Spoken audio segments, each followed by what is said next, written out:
السلام علیکم ورحمۃ اللہ وبرکاتہ۔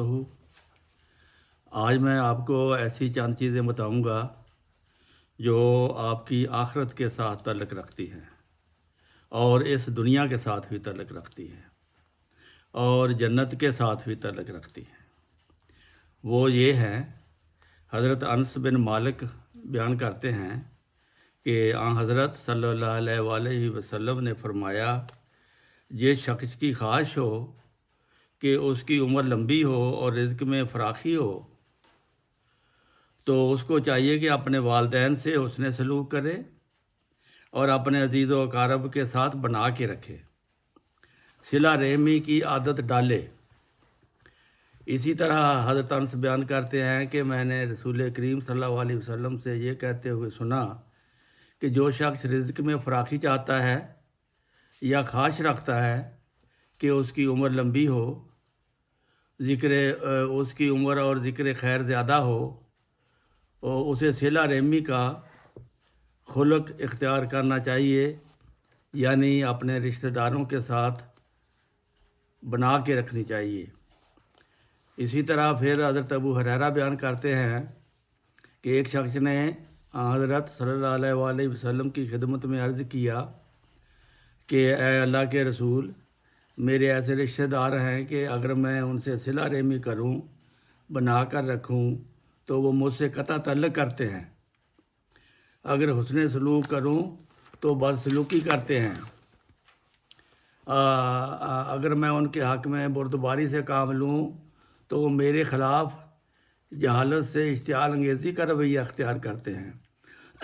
آپ نے یہ سن کر فرمایا، جیسا کہ تو نے کہا ہے، اگر تو ایسا ہی ہے تو ان کے منہ میں مٹی ڈالتا ہے، یعنی تیرا ہاتھ اوپر ہے، تیرا احسان ان پر ہے، اور جب تک تو اس حالت میں ہے ان کے خلاف اللہ تعالیٰ تیری مدد کرتا رہے گا۔ یعنی یہی سبق ملا کہ اگر آپ کسی کے ساتھ نیکی کرتے ہیں، وہ آپ کے ساتھ برائی سے آتا ہے پیش، تو پھر آپ کو فائدہ ہے، کیونکہ اللہ تعالیٰ آپ کی مدد کرتا ہے، اس کی مدد نہیں کرتا۔ تو حضرت سعد بن وقاص سے ایک بیان ہے کہ حجۃ الوداع کے موقع پر اس سال مکہ میں بیمار ہو گیا۔ حضرت صلی اللہ علیہ وسلم میری عیادت کے لیے تشریف لائے۔ وہ سعد خود بیان کرتے ہیں، میرے پاس مال کافی تھا، ایک بیٹی کے سوا میرا کوئی قریبی رشتہ دار نہیں تھا۔ میں نے کہا، کیا میں اپنی جائیداد کا 2/3 حصہ صدقہ کر دوں؟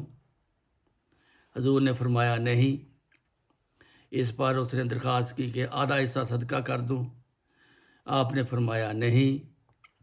پھر میں نے عرض کی، تیرے تیسرے حصہ کی اجازت دی جائے؟ تو آپ نے فرمایا ہاں، جائیداد کے تیسرے حصے کی اجازت ہے۔ اصل میں تو یہ تیسرا حصہ بھی زیادہ ہی دیتا ہے، کیونکہ اپنے وارثوں کو خوشحال اور فارغ البال چھوڑ جانا اس بات سے بہتر ہے کہ وہ تنگ دست اور پائی پائی کے محتاج ہوں اور لوگوں سے مانگتے پھریں۔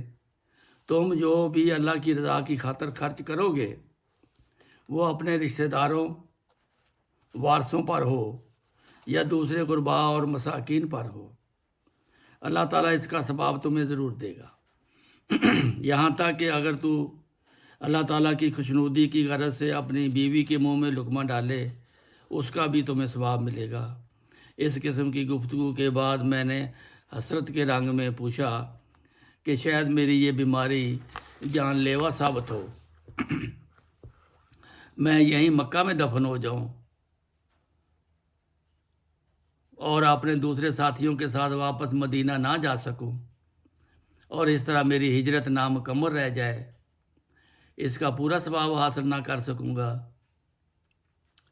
اس پر آپ نے فرمایا، ثواب میں تم کسی سے پیچھے نہیں رہو گے، جو کام تم خدا تعالیٰ کی خاطر کرو گے اس کی وجہ سے ثواب اور رفعت ضرور حاصل کرو گے۔ شاید ظاہری لحاظ سے بھی تم پیچھے نہ رہو، اللہ تعالیٰ کہ فضل سے کیا بعید ہے کہ وہ تمہیں شفا دے دے اور تم ہمارے ساتھ مدینہ واپس جاؤ اور مختلف اقوام کو تم سے فائدہ پہنچے اور تیرے مقابل پر آنے والے نقصان اٹھائیں اور ناکامی کا منہ دیکھیں۔ حضور کی یہ پیشگوئی حرب عرب سے ہی ثابت ہوئی۔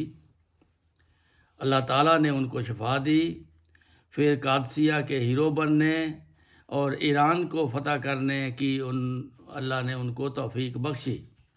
اسی گفتگو کے تسلسل میں حضرت صلی اللہ علیہ وآلہ وسلم نے دعا فرمائی کہ اے میرے خدا، تو میرے صحابہ کی ہجرت کے مقصد کو پورا فرما، یعنی وہ مدینہ کے ہی ہو رہے ہیں۔ ایسا نہ ہو کہ جس جگہ کو چھوڑ گئے ہیں وہیں پچھلے قدم لوٹ آئیں۔ اے سعد، تیری تو مجھے فکر نہیں، افسوس تو سعد بن خولہ کا ہے کہ وہ یہیں مکہ میں فوت ہو گئے اور مدینہ واپس نہ جا سکے۔ تو اس طرح ہجرت میں اگر باہر بھی وفات ہو جائے تو ثواب اتنا ہی ملتا ہے جتنا کہ پوری ہجرت کرنے کو ملتا ہے۔ یہ ضروری نہیں ہوتا کہ واپس جائے تو ہجرت مکمل ہوتی ہے۔ ہجرت ہو جاتی ہے جب بندہ اللہ کی خاطر گھر سے نکل جاتا ہے۔ تو ابو ہریرہ بیان کرتے ہیں کہ حضرت صلی اللہ علیہ وآلہ وسلم نے فرمایا، اوپر والا ہاتھ یعنی دینے والا ہاتھ نیچے والے ہاتھ سے یعنی لینے والے ہاتھ سے بہتر ہے۔ صدقہ و خیرات میں پہل اس شخص سے کرو جس کی پرورش کے تم ذمہ دار ہو۔ بہترین صدقہ وہ ہے جو اپنی ضرورت کا خیال رکھ کر کیا جائے۔ یہ نہ ہو کہ آج اپنا مال سارا صدقہ دے دو اور کل خود محتاج بن بیٹھو۔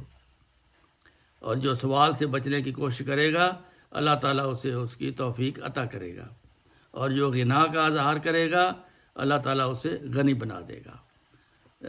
دوستو، یہ بڑی اچھی ایسی چیزیں ہیں جن سے یہ زندگی بھی خوشگوار ہوتی ہے اور اگلی زندگی بھی اللہ تعالیٰ کی رضا والی ہوتی ہے۔ اللہ تعالیٰ ہمیں اس کی توفیق عطا فرمائے۔ اللہم صلی علی محمد وعلی آل محمد کما صلیت علی ابراہیم وعلی آل ابراہیم انک حمید مجید۔ اللہم بارک علی محمد وعلی آل محمد کما بارکت علی ابراہیم وعلی آل ابراہیم انک حمید مجید۔